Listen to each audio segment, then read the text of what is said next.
സ്നേഹമുള്ളവരെ, വിശുദ്ധമായ വലിയ നോയമ്പ് 26-ാം ദിവസമായ ഇന്ന് സങ്കീർത്തനങ്ങളിലൂടെ ദൈവത്തെ മഹത്വപ്പെടുത്താനായി എന്നോടൊപ്പമായിരിക്കുന്ന നിങ്ങളെ ഏവരെയും ദൈവനാമത്തിൽ ഞാൻ സ്വാഗതം ചെയ്യുന്നു. ബലഹീനതയിൽ ബലമേകി ബലവാനായവൻ കൂടെയുണ്ട്. കൃപയാലേ കൃപയാലേ കൃപയാലനുദിനവും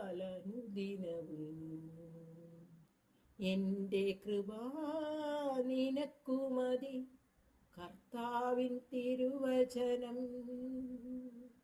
എൻ്റെ കൃപ നിനക്കുമതി, കർത്താവിൻ തിരുവചനം.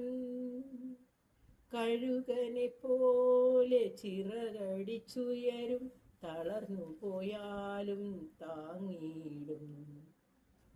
സങ്കീർത്തനങ്ങൾ 77:1 നമ്മെ പഠിപ്പിക്കുന്നത്, ഞാൻ ദൈവത്തോട് ഉച്ചത്തിൽ നിലവിളിക്കും, അവിടുന്ന് കേൾക്കാൻ ഉച്ചത്തിൽ അപേക്ഷിക്കും. ഇന്ന് നമുക്ക് പ്രാർത്ഥിക്കേണ്ട സങ്കീർത്തന ഭാഗങ്ങൾ: സങ്കീർത്തനം 75 ദൈവം വിധികർത്താവ്, സങ്കീർത്തനങ്ങൾ 76 ജേതാവായ ദൈവം, സങ്കീർത്തനങ്ങൾ 77 വഴി നടത്തുന്ന ദൈവം. നമുക്ക് നമ്മുടെ നിയോഗങ്ങളെ അവിടുത്തെ തിരുമുൻപിൽ സമർപ്പിക്കാം, വിശ്വാസത്തോടുകൂടി ആയിരിക്കാം. സങ്കീർത്തനങ്ങൾ 75 ദൈവം വിധികർത്താവ്. ഗായക സംഘ നേതാവിനെ നശിപ്പിക്കരുതേ എന്ന രാഗത്തിൽ ആസാഫിന്റെ സങ്കീർത്തനം. ദൈവമേ, ഞങ്ങൾ അങ്ങേക്ക് നന്ദി പറയുന്നു, ഞങ്ങൾ അങ്ങേക്ക് കൃതജ്ഞത അർപ്പിക്കുന്നു. ഞങ്ങൾ അങ്ങയുടെ നാമം വിളിച്ചപേക്ഷിക്കുകയും അങ്ങയുടെ അത്ഭുത പ്രവൃത്തികളെ പ്രകീർത്തിക്കുകയും ചെയ്യുന്നു. ഞാൻ നിർണയിച്ച സമയമാകുമ്പോൾ ഞാൻ നീതിയോടെ വിധിക്കും. ഭൂമി സകല നിവാസികളോടും കൂടെ പ്രകമ്പനം കൊള്ളുമ്പോൾ ഞാനാണ് അതിന്റെ തൂണുകളെ ഉറപ്പിച്ചു നിർത്തുന്നത്. വൻപ് പറയരുതെന്ന് അഹങ്കാരികളോടും കൊമ്പുയർത്തരുതെന്ന് ദുഷ്ടരോടും ഞാൻ പറയുന്നു. ആകാശത്തിനെതിരെ കൊമ്പുയർത്തരുത്. കിഴക്ക് നിന്നോ പടിഞ്ഞാറ് നിന്നോ മരുഭൂമിയിൽ നിന്നോ അല്ല ഉയർച്ച വരുന്നത്. ഒരുവനെ താഴ്ത്തുകയും അപരനെ ഉയർത്തുകയും ചെയ്യുന്ന വിധി നടപ്പാക്കുന്നത് ദൈവമാണ്.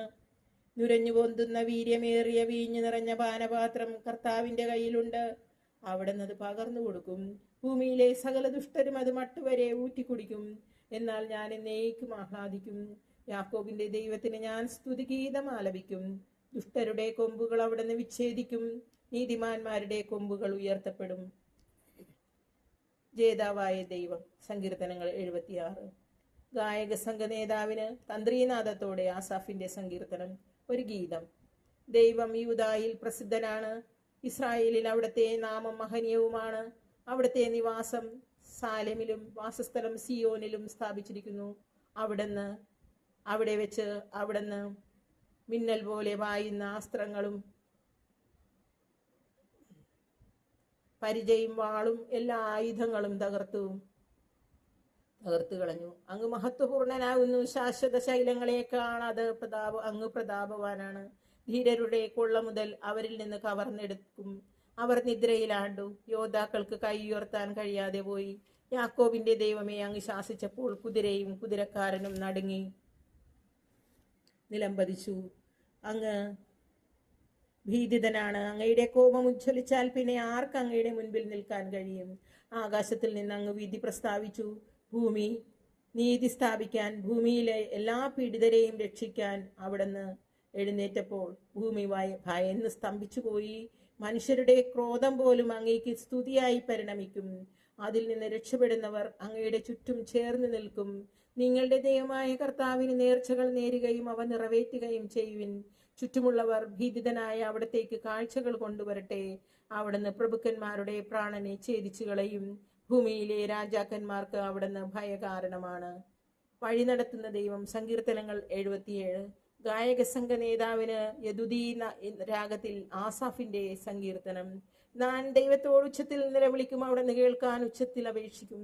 കഷ്ടദിനങ്ങളിൽ ഞാൻ കർത്താവിനെ അന്വേഷിക്കുന്നു. രാത്രി മുഴുവൻ ഞാൻ കൈവിരിച്ചു പിടിച്ചു, ഒന്നിനും എന്നെ ആശ്വസിപ്പിക്കാനായില്ല. ഞാൻ ദൈവത്തെ ഓർക്കുകയും വിലപിക്കുകയും ചെയ്യുന്നു. ഞാൻ ധ്യാനിക്കുകയും എൻ്റെ മനസ്സ് ഇടിയുകയും ചെയ്യുന്നു. കണ്ണു ചിമ്മാൻ അവിടുന്ന് എന്നെ അനുവദിക്കുന്നില്ല. സംസാരിക്കാനാവാത്ത വിധം ഞാൻ ആകുലനാണ്. ഞാൻ കഴിഞ്ഞ കാലങ്ങൾ ഓർക്കുന്നു, പണ്ടത്തെ സംവത്സരങ്ങളെ സ്മരിക്കുന്നു. രാത്രിയിൽ ഞാൻ ഗാഠചിന്തയിൽ മുഴുകുന്നു. ഞാൻ ധ്യാനിക്കുകയും എൻ്റെ ആത്മാവിൽ ഈ ചോദ്യം ഉയരുകയും ചെയ്യുന്നു: കർത്താവ് എന്നേക്കുമായി തള്ളിക്കളയുമോ? ഇനി ഒരിക്കലും അവിടുന്ന് പ്രസാദിക്കുകയില്ലേ? അവിടുത്തെ കരുണ എന്നേക്കുമായി നിലച്ചുവോ? അവിടുത്തെ വാഗ്ദാനങ്ങൾ എന്നേക്കുമായി അവസാനിച്ചുവോ? കൃപ കാണിക്കാൻ ദൈവം മറന്നുപോയോ? അവിടുന്ന് കോപത്താൽ തന്റെ കരുണയുടെ വാതിൽ അടച്ചു കളഞ്ഞുവോ? അത്യുന്നതന്റെ ശക്തി പ്രകടമാകാത്തതാണ് എന്റെ ദുഃഖ കാരണമെന്ന് ഞാൻ പറഞ്ഞു. ഞാൻ കർത്താവിന്റെ പ്രവൃത്തികൾ ഓർമ്മിക്കും. പണ്ട് അങ്ങ് ചെയ്ത അത്ഭുതങ്ങൾ ഞാൻ അനുസ്മരിക്കും. ഞാൻ അങ്ങയുടെ സകല പ്രവൃത്തികളെയും പറ്റി ധ്യാനിക്കും. അങ്ങയുടെ അത്ഭുതകരമായ പ്രവൃത്തികളെ പറ്റി ചിന്തിക്കും. ദൈവമേ, അങ്ങയുടെ മാർഗം പരിശുദ്ധമാണ്. നമ്മുടെ ദൈവത്തെ പോലെ ഉന്നതനായ ആരുണ്ട്? അങ്ങാണ് അത്ഭുതങ്ങൾ പ്രവർത്തിക്കുന്ന ദൈവം. ജനതകളുടെ ഇടയിൽ ശക്തി വെളിപ്പെടുത്തിയതും അങ്ങ് തന്നെ. അവിടുത്തെ കരം അവിടുത്തെ ജനത്തെ, യാക്കോബിന്റെയും ജോസഫിന്റെയും സന്തതികളെ രക്ഷിച്ചു. ദൈവമേ, സമുദ്രം അങ്ങയുടെ മുൻപിൽ പരിഭ്രമിച്ചു. അങ്ങയെ കണ്ട അഗാധം ഭയന്നു വിറച്ചു. മേഘം ജലം വർഷിച്ചു, ആകാശം ഇടിമുഴക്കി. അങ്ങയുടെ അസ്ത്രങ്ങൾ എല്ലാ വശത്തും മിന്നിപ്പാഞ്ഞു. അങ്ങയുടെ ഇടിമുഴക്കം ചുഴലിക്കാറ്റിൽ മാറ്റലിക്കൊണ്ടു. അങ്ങയുടെ മിന്നലുകൾ ലോകത്തെ പ്രകാശിപ്പിച്ചു. ഭൂമി നടുങ്ങി വിറച്ചു. അങ്ങയുടെ വഴി സമുദ്രത്തിലൂടെയും അങ്ങയുടെ പാത പെരുവെള്ളത്തിലൂടെയും ആയിരുന്നു. അങ്ങയുടെ കാൽപ്പാടുകൾ അദൃശ്യമായിരുന്നു. മോശയുടെയും അഹ്റോന്റെയും നേതൃത്വത്തിൽ അങ്ങയുടെ ജനത്തെ ഒരു ആട്ടിൻകൂട്ടത്തെ എന്ന പോലെ അങ്ങ് നയിച്ചു. കർത്താവിൻ്റെ വചനം. ദൈവത്തിന് നന്ദി. സ്നേഹമുള്ളവരെ, ഈ നിമിഷങ്ങൾ അത്രയും നമുക്ക് ദൈവത്തെ മഹത്വപ്പെടുത്തുവാൻ സാധിച്ചതിന് ഞാൻ നിങ്ങളോടൊത്ത് ദൈവത്തിന് നന്ദി പറയുന്നു. ദൈവം നമ്മളെ കാത്തുകൊള്ളും, അവിടുത്തെ ചിറയിൻ കീഴിൽ കാത്തുകൊള്ളും. നാളെ നമുക്ക് വീണ്ടും അടുത്ത സങ്കീർത്തന ഭാഗത്തിലേക്ക് വരാം. നിങ്ങൾ പ്രത്യാശയോടുകൂടി ആയിരിക്കുവിൻ. നിങ്ങൾ ദയവ് ചെയ്ത് ഈ വീഡിയോ മറ്റുള്ളവരിലേക്ക് കൂടി എത്തിക്കുവാനായിട്ട്, ഈ പ്രാർത്ഥന മറ്റുള്ളവരിലേക്ക് കൂടി എത്തിക്കുവാനായിട്ട് ഇത് ഷെയർ ചെയ്യുകയും സബ്സ്ക്രൈബ് ചെയ്യുകയും ചെയ്യുക. ദൈവം നിങ്ങളെ ഒത്തിരിയേറെ അനുഗ്രഹിക്കും. നമ്മൾ വചനമാണ് മറ്റുള്ളവരിലേക്ക് പകരുന്നത്. വചനം മറ്റുള്ളവരിലേക്ക് പകരുമ്പോൾ അതൊരു സുവിശേഷ വേലയാണ്. തീർച്ചയായും ദൈവം നമ്മെ കാത്തുകൊള്ളും.